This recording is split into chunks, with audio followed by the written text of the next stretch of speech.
세대의 소망 462페이지.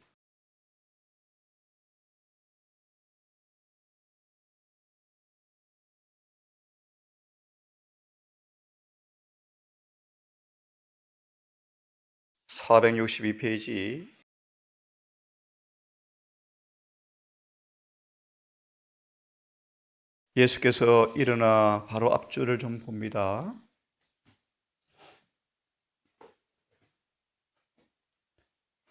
예수께서 일어나 여인을 보고 말씀하셨다. 여자여, 너를 고소하던 자들이 그들이 어디 있느냐? 너를 중지한 자가 없느냐? 그가 대답하되 주여 없나이다. 예수께서 가라사대 나도 너를 중지하지 아니하노니 가서 다시는 죄를 범하지 말라. 이 구절이 제 생애를 변화시킨 한 구절입니다. 나도 너를 중지하지 아니하노니 라는 그 음성이 성령을 통해 들려오게 되었을 때 얼마나 감동적이었는지, 하나님이 이제 제 생애를 하나님께 바치겠습니다라고 했던 성경 구절이 이 구절 때문이었습니다.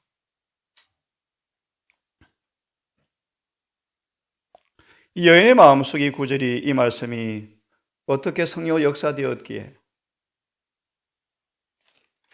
그 다음 문단을 보시면 이것은 그녀에게 순결과 평화의 생애, 그 다음 문단 하나님께 봉사하기 위하여 바쳐진 새 생의 시작이 되었다. 이 여인에게도 순결과 평화의 생애, 하나님께 봉사하기 위하여 바쳐진 새 생의 시작이 되었다. 예수께서는 흉악한 육체적 질병을 고칠 때보다 그 더 큰 이적을 행하셨다. 저도 이적을 많이 봤죠. 군 제작이 근 수개월 전 K2 소총으로 바뀌면서 치사병까지 예외 없이 사격 훈련을 해야 하는데, 제가 사격 훈련을 받는 날짜마다 비가 오지 않은 적이 없었어요. 마침내 K2 소총을 손에 안 대고 제대했죠. 기적이죠. 하지만 보십시오, 더 큰 기적. 이것은 별반 문제가 아닙니다, 여러분.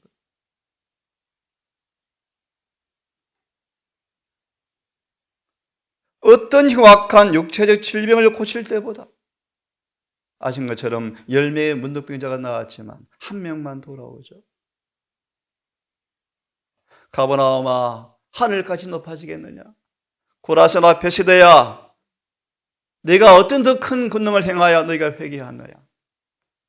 많은 권능을 행한 고을들이 회개치 아니하더라. 어떤 육체적 질병을 고칠 때보다 더 큰 기적을 행하셨다. 눈에 보입니까? 아니요.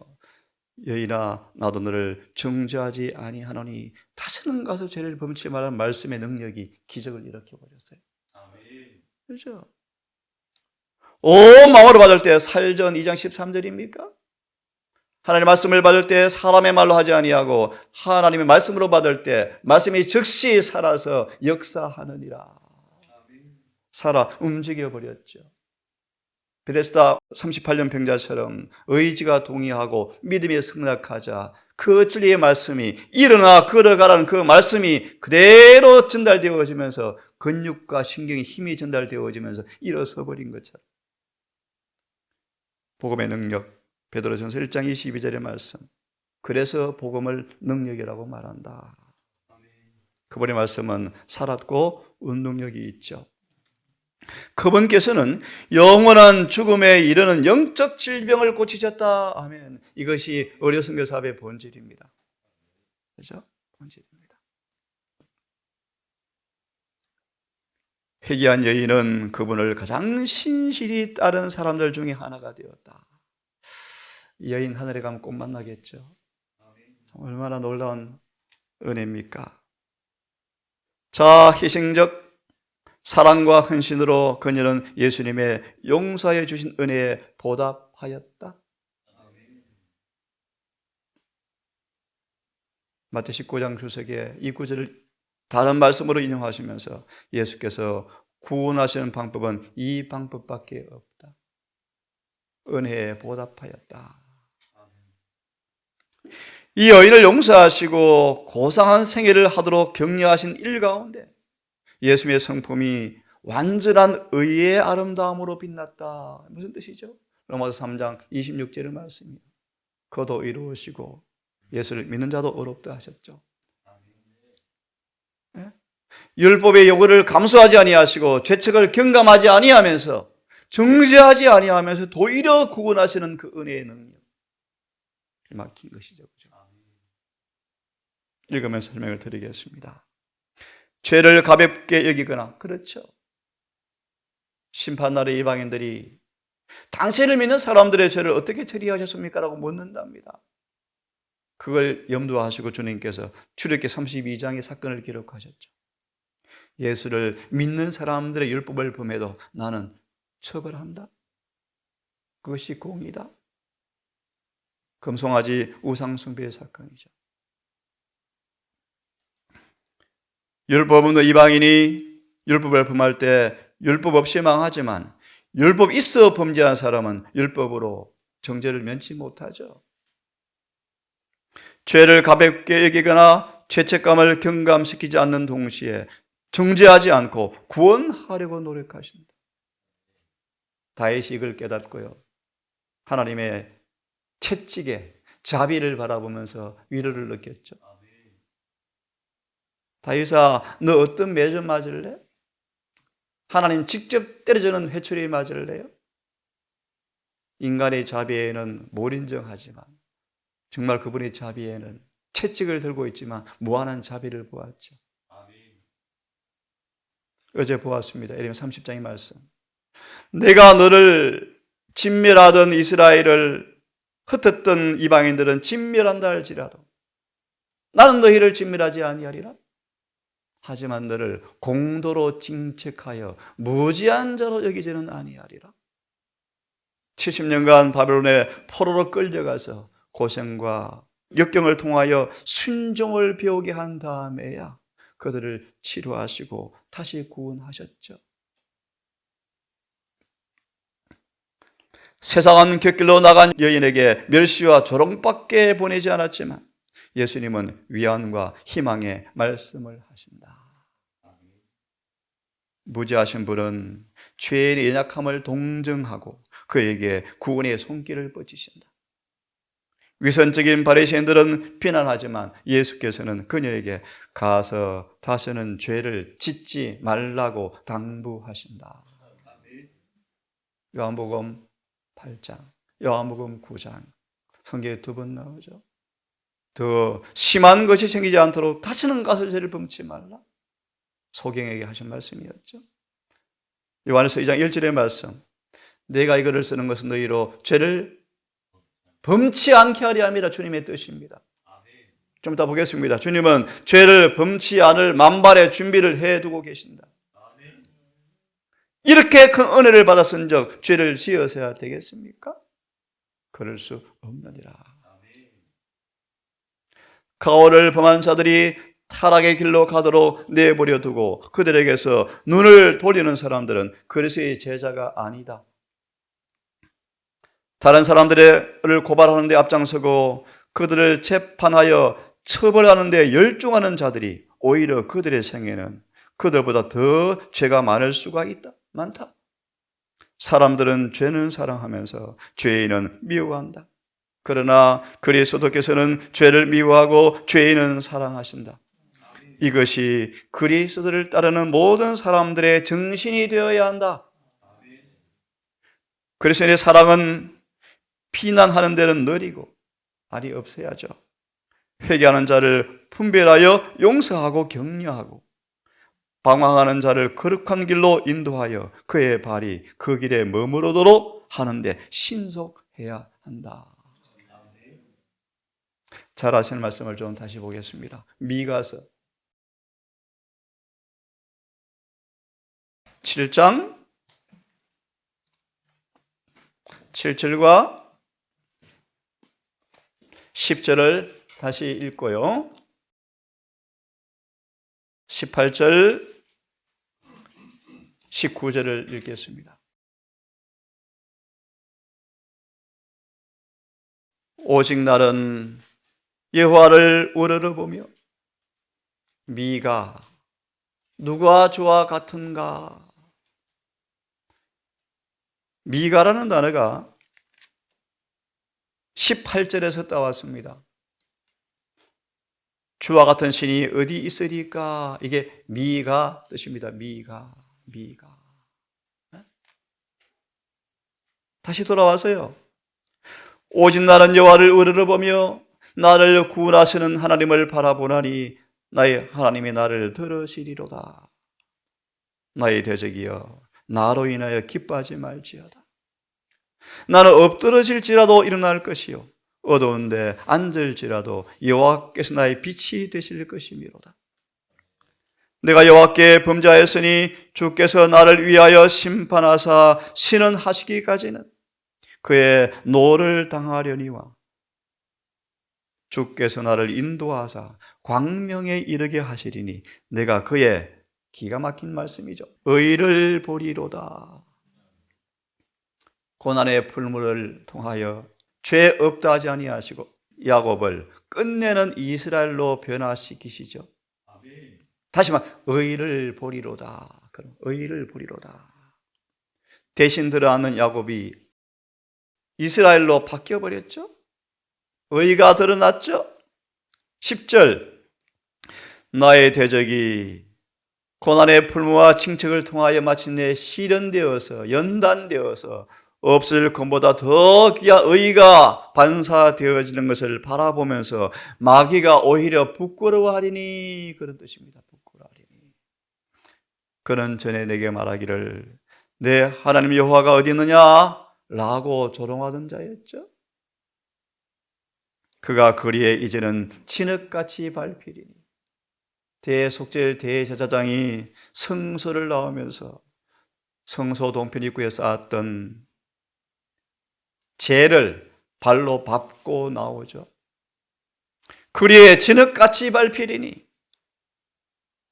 로마서 16장의 말씀 속히 원수 마귀가 내 발밑에 밟히리라. 발등상 되게 할 때까지 우편에서 중보해 주겠다. 그런 뜻입니다. 거리에 진흙같이 밟히리니 그것을 내가 목도하리로다. 18절 주와 같은 신이 어디 있으리까? 주께서는 죄악을 사유하시며 얼만큼 사유하십니까? 마치 한 번도 저를 안 지은 것처럼. 그 말의 의미를 아십니까? 하늘의 계정장부에 빚을 다 탕감, 한 번도 범죄하지 않은 그분의 의를 전가, 죄 없음, 무죄 선고, 한 번도 죄를 지은 적이 없음 사유하시며 그 기업의 남은 자의 허물을 넘기시며, 이 뜻이 넘기시며 속죄하시며 화복시키시며 인애를 기뻐하심으로 노를 항상 품지 아니하시나이다. 다시 우리를 긍휼히 여기셔서 우리의 죄악을 발로 밟으시고 우리의 모든 죄를 깊은 바다에 던지시리이다. 완전히 용서하시겠다는 것이죠. 7장 7절 8절 19절 이 여인은 올무에 걸려왔죠. 올무에 걸려들었습니다. 피할 길이 없었죠. 죄 없는 자가 돌로 치라 했을 때 여인은 피할 길이 없음을 보았고 두려워 벌벌 떨면서 이제 죽었구나 라고 생각했죠. 예수님은 모든 사람의 형편을 아신다. 음모에 빠져 범죄했지만 여인은 현장에서 끌려왔죠. 그 속에 올무에 걸릴 여지 때문에 여지가 있어서 범죄했겠죠. 죄인의 죄가가 크면 클수록 구주가 더 필요하다. 거룩한 사랑과 동정으로 가득 찬 주님의 마음은 무엇보다 원수의 올무에 얽혀 절망적인 상태에 있는 자에게 이끌리신다. 주님께서는 당신의 피로서 너무너무 제가 좋아하는 말씀이요, 인류 해방 문서에 날인하셨다. 아멘. 이게 다 이뤘다, 이 의미에 다 이뤘다. 다 이뤘다. 그 말의 의미는, 그러므로 이와 같이 고귀한 값을 치르고 사신 자들이 원수의 유혹에 희롱거리가 되는 것을 원치 않으신다. 내 하나님 여호와가 어디 있느냐? 여러분, 고아가 참 불쌍하잖아요. 고아가. 사단이 우리를 고아처럼 가지고 놀았었죠. 아버지 어디 있니? 데려와 볼래? 하늘과 땅과 바다와 물들의 근원을 만든 창조주를 경배한다는 표현, 안식일을 지키면서 세상의 주인한테 맨날 얻어맞고 있니? 고아래?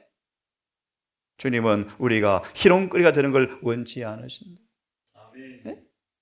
사자굴 속에서 사자입을 막으시고 타오르는 화염 가운데서 당신의 신실한 증인들과 동행하신 분께서, 사자굴에 하나님께서 그곳에 이미 가 계셨다. 기억하시죠? 이미 계셨다. 먼저가 계셨다. 천사들이 함께 왔죠. 지금도 우리를 위하여 역사하시는데 특별히 귀한 말씀이요, 우리 본성 가운데 있는 모든 죄악을 억제하실 만발의 준비를 갖추고 있다. 그러므로 아담 때문에 변명하지 마라. 핑계하지 마라. 인생 가지고 쓸데없는 논쟁하지 말라. 거듭나 보면, 성령이 임해 보면 예수님의 생애가 우리 생애가 되는 것이 정상이다. 논쟁 끝난다는, 끝난다. 오늘 주님은 제단 곁에 서서 당신의 도움을 간구하는 자들의 기도를 하나님 앞에 올리고 계신다. 계시록 8장 3절. 향이 천사의 손으로부터 하나님 아버지께로 올라가는지라. 이에 주님께서 향로를 엎으시고 향로를 엎으시고 7 나팔을 간 천사에게 나팔을 불게 하죠. 주님은 울며 참여하는 자를 결코 버리지 아니하신다. 용서와 회복을 받으러 당신께 나오는 모든 사람을 값없이 용서하신다. 주님은 아무에게도 당신께서 나타내실 수 있는 모든 걸 말씀하지는 않지만, 이 여인이 얼마나 떨고 있습니까? 여러분, 한번 상상해 보십시오.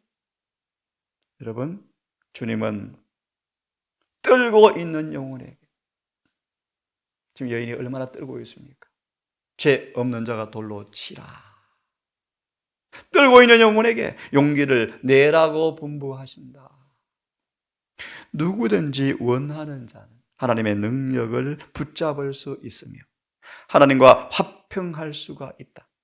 하나님께서도 그들과 화친하실 것이다. 그래서 화목제물을 주셨죠. 예수님은 당신의 피난처를 구하는 모든 영혼들이 높이 치켜 올리시고 높은 곳에 올리시고 모든 피난과 흠구에서 참소에서 그를 건지신다. 사단은 진정으로 회개한 자를 로마서 8장 절대로 정죄할 수가 없어요. 흠구에서 건지신다. 그러므로 우리가 누구를 비난하겠습니까? 어떤 인간이든 악한 천사라도 이들을 송사하지 못한다. 왜요? 야고보서 공부해 보셨죠? 공의가 충족되었으므로 그들을 끌어낼 권세를 주님께서 얻으셨어. 그리스도께서는 이들을 신인 양성을 겸하신 당신의 능력에 연합시키신다. 한 구절만 더 봅시다. 이사야 42장입니다. 이사야 42장 하고 선상복을 하나 봅니다. 이사야 42장은 우리 주님의 사명을 기술한 본문의 말씀입니다. 잘 아시는 말씀 3절만 봅니다. 상한 갈대를 꺾지 아니하며 꺼져가는 등불을 심지를 끄지 아니하고 진리로 공의를 베풀 것이며, 소망 294페이지를 읽어보시면 가롯 유다를 인용하면서 주님은 그를 위해서도 아낌없이 행하지 않은 것이 하나도 없으시다. 다 행하셨다. 상한 갈 때 꺼져가는 심지마저 끄지 아니하시고 최선을 다하셨다. 그 뜻입니다. 이 말씀을 42장 주석 하나 보십시다. 1절과 4절의 주석에 믿음과 사랑을 고취하심. 그리스도는 그 당시 교사들과 달랐다. 제사장과 바리새인들이 하는 것과 같은 그 칠해, 경건의 가식, 이런 행동은 그리스도의 방법이 아니었다. 형제가 잘못한 걸 범하거든 예수님과 같은 사랑이 있기 전 절대로 입 벌리지 말라. 다시요. 형제의 실수와 죄를 보고 하고 싶은 말이 있거든. 그리스도와 같은 사랑이 있기 전까지는 입을 열지 마라.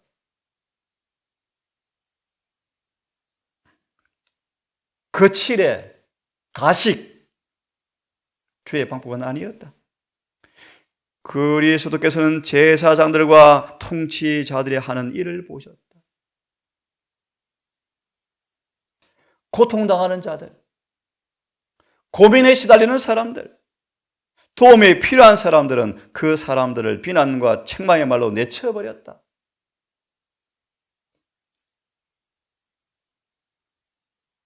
예수님은 연약한 갈대를 끄끌 말한 말을 하지 않으시고 말을 참으셨다. 믿음과 소망의 불이 희미하게 꺼져가는 사람들을 격려하시고 그 불을 끄지 아니하셨다. 그는 목자같이 양무리를 먹이시며 어린 양을 그 팔로 모아 품에 안으시며 젖먹이는 암컷들을 온순히 인도하신다. 참 아름답죠? 하나만 더 보고 마치겠습니다. 예레미야 23장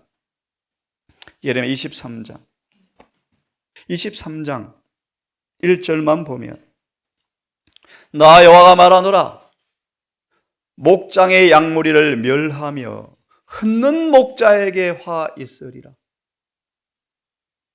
유대 랍비들이 제사장들이 이런 목자들이었죠. 그래서 결과로 유대가 70년간 다 흩어져 버리죠. 자, 주석만 보고 마칩시다. 23장 1절 다 읽지 않고 간단하게 읽겠습니다. 두 번째 문단 보시면 이런 목자들은 큰 심판이 내릴 것이다. 왜? 우화들을 가리켰기 때문이다. 진리 대신에 우화를 가리켰다.